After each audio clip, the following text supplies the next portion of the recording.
حج کی قسمیں تین ہیں. پہلا حج ہے حج کران، دوسرا حج ہے حج تمتع، اور تیسرا حج ہے حج افراد. اب تھوڑی تھوڑی اس کی تعریف. حج کران کس کو کہتے ہیں؟ نبی پاک علیہ الصلوۃ والسلام نے اپنی مبارک حیات طیبہ میں ایک ہی حج فرمایا اور وہ حج کران فرمایا. حج کران یہ ہے کہ جب حاجی احرام باندھتا ہے، جو میقات سے باہر رہنے والا حاجی ہے، جیسے ہم لوگ ہیں پاکستان، انڈیا، یو کے، امریکہ، ہم سب میقات کے باہر رہتے ہیں، تو یہ احرام جب باندھتا ہے تو یہ حج اور عمرے کا ساتھ احرام باندھتا ہے، دونوں کی نیتیں ساتھ کرتا ہے. اور اس کا احرام جو اترے گا، یعنی احرام سے وہ فارغ ہوگا، وہ تمام حج کے معاملات سے فارغ ہو کر رمی جمرات کر کے، حلق کر کے، قربانی کر کے وہ حج کے احرام سے فارغ ہوگا. یعنی آسان لفظوں میں احرام ابھی باندھے گا، عمرہ اور حج ساتھ کرے گا، مگر احرام اس کا حج کے بعد اترے گا. ٹھیک ہے. اب دوسرا حج ہے حج تمتع. یہ حج کرتے ہیں پاک و ہند میں رہنے والے، میقات کے باہر میں رہنے والے، عموماً ہم یہ حج کرتے ہیں. وہ کیا ہوتا ہے؟ ہم اپنے وطن سے جو احرام باندھتے ہیں، نیت کرتے ہیں، تو ہم عمرے کی نیت کرتے ہیں. کس کی نیت کرتے ہیں؟ اور وہاں جا کر عمرہ کرتے ہیں، احرام سے فارغ ہو جاتے ہیں. پھر جب حج کے دن قریب آتے ہیں، پھر احرام وہاں سے مکے میں رہ کے باندھتے ہیں، تو اس کو کہتے ہیں حج تمتع. حج افراد. حج افراد نارملی مکے میں رہنے والے، جدہ میں رہنے والے، یعنی میقات کے اندر رہنے والے لوگ جو ہے وہ حج افراد کرتے ہیں. وہ کوئی اور حج نہیں کر سکتے، وہ حج تمتع بھی نہیں کر سکتے، حج کران بھی نہیں کر سکتے. ان کے لیے لازم ہے کہ وہ حج افراد کریں گے.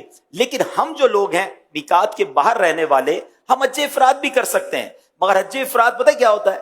کہ آپ جب احرام باندھتے ہیں تو آپ ڈائریکٹلی حج ہی کا احرام باندھتے ہیں. آپ عمرے کا احرام نہیں باندھتے، حج اور عمرے کا احرام نہیں باندھتے. کون سا احرام باندھتے ہیں؟ حج کا. نیت کرتے ہیں حج کے احرام کی. اب یہ چونکہ نیت ہی حج کے احرام کی ہو گئی، تو یہ کب کھلے گا؟ حج کے بعد کھلے گا. تو آسان کون سا ہو گیا؟ حج تمتع، جس میں عمرے کا احرام باندھا، وہاں جا کر عمرہ کیا اور احرام کی پابندیوں سے باہر آ گئے. اب دوبارہ جب حج کے دن قریب آئیں گے، دوبارہ احرام باندھ لیں گے حج کا. تو حج تمتع جو ہے یہ بنسبت آسان ہے. ٹھیک ہے. اب آتے ہیں، یہ تینوں قسمیں آپ نے سن لی. پاکستان والے کرتے تو حج تمتع ہیں، لیکن انفارچونیٹلی، بدقسمتی سے، لوگ 30 دن 40 دن کا حج کرنے کے لیے تیار ہیں، 10 11 12 20 لاکھ روپے کا پیکج بھی دینے کے لیے تیار ہیں. 2-3 گھنٹے کی تربیت نہیں لیتے. اس پہ غلطی کیا ہوتی ہے کہ ہمیں بھی کئی بار ایسا ہوا. میں ایک بار خود جہاز میں جا رہا تھا، تو میرے برابر میں ایک حاجی صاحب تھے، احرام میں نے بھی پہنا تھا، انہوں نے بھی پہنا تھا. تو میں نے پوچھا کہ آپ نے کون سے حج کی نیت کی ہے؟ وہ پہلے تو میرا منہ دیکھنے لگے، کہنے لگے حج کون سے کیا مراد ہے؟ حج کی نیت کی ہے؟ یعنی حج کیا کوئی اور قسم کا بھی ہوتا ہے؟ یعنی ان کو یہ بھی نہیں پتا تھا. تو میں نے کہا پھر آپ نے احرام کی جو نیت کی ہے وہ کیا نیت کی ہے؟ کہتے میں نے حج کی نیت کی ہے. اب آپ بتائیں گے، اگر کسی نے حج کی نیت سے احرام باندھا تو اس کا کون سا احرام ہو گیا؟ حج افراد ہو گیا. اب اس کا احرام عمرہ کر کے تو اترے گا ہی نہیں، اس نے عمرہ کرنا ہی نہیں ہے. اچھا، اب لوگ کیا کرتے ہیں، کیونکہ تربیت نہیں ہے تو احرام پہنا اور حج کی نیت کر کے بیٹھ گئے جہاز میں. اب جناب بیسیکلی تو ان کا حج افراد ہو گیا، اور وہ حج تک احرام باندھنا ان کو ضروری تھا، ان کو یہ مسئلہ ہی نہیں پتا. تو ہمیں یہ پتا ہونا چاہیے. اور بہت سارے حاجی اس میں کنفیوز ہو جاتے ہیں کہ یار جا تو حج کی لے رہا ہوں اور نیت مجھے عمرے کی بتا رہے ہیں.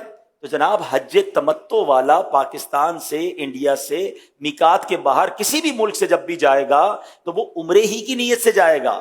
وہاں پہلے عمرہ ادا کرے گا، احرام کی پابندیوں سے فارغ ہو جائے گا، اور اس کے بعد جب حج کے دن قریب آئیں گے پھر جب احرام باندھے گا تو وہ حج کی نیت سے باندھے گا. تو یہ 3 حج کی قسمیں آپ کو یاد ہونی چاہیے.